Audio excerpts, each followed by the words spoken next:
आप समझ पा रहे हो किसी मेरी बात को ना? तो यहां ये चीज इंपॉर्टेंट है। आज की जो स्ट्रेटजी है, ये स्ट्रेटजी में business analysis, business understanding important है, और बिजनेस अंडरस्टैंडिंग भी एक कंपाउंडिंग इफेक्ट के साथ सीखी जा सकती है।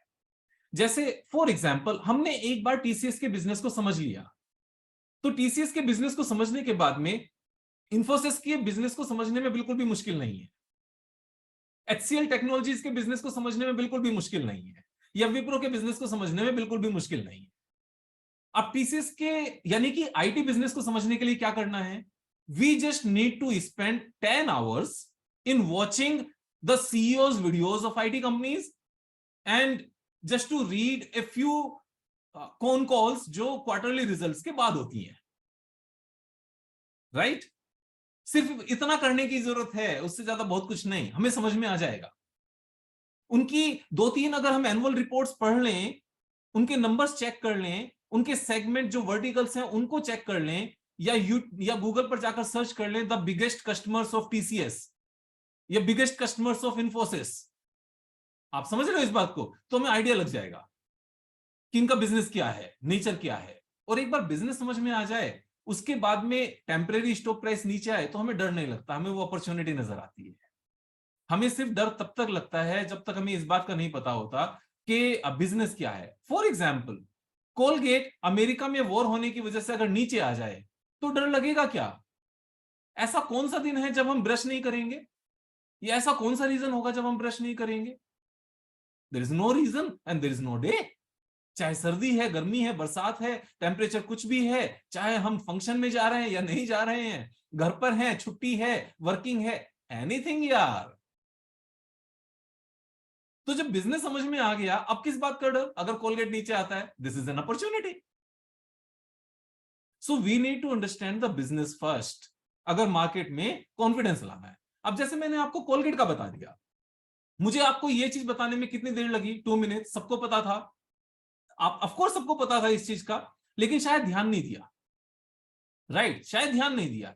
लेकिन अब हमने एक बार ध्यान दे दिया, अब सारी जिंदगी इस बात को भूलेंगे क्या?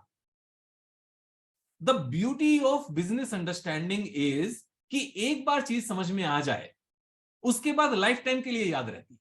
This is the beauty of business understanding. जैसे मैंने पेंट कंपनीज को लेकर कुछ वीडियोस बनाई, मैंने पेंट कंपनीज में क्या जिक्र किया बिजनेस अंडरस्टैंडिंग में, कि जब क्रूड के प्राइसेस बढ़ते हैं तो इनके रॉ मेटेरियल के प्राइसेस बढ़ते हैं, और अगर क्रूड के प्राइसेस बढ़ने के साथ में डॉलर का प्राइस भी बढ़ जाए तो इंडियन टर्म्स में क्रूड का प्राइस और बढ़ जाता है, क्योंकि क्रूड का प्राइस हमने चेक कर लिया $60 पर बैरल, और $60 से अगर ये बढ़कर $80 हो गया तो कहने को तो 33% बढ़ा, लेकिन अगर डॉलर भी 75 से बढ़कर 80 हो गया तो ये 33% नहीं बढ़ा, ये और ज्यादा बढ़ गया, क्योंकि हम जब इंपोर्ट करेंगे तो इंडियन रुपीज में इंपोर्ट होकर आएगा ये, राइट?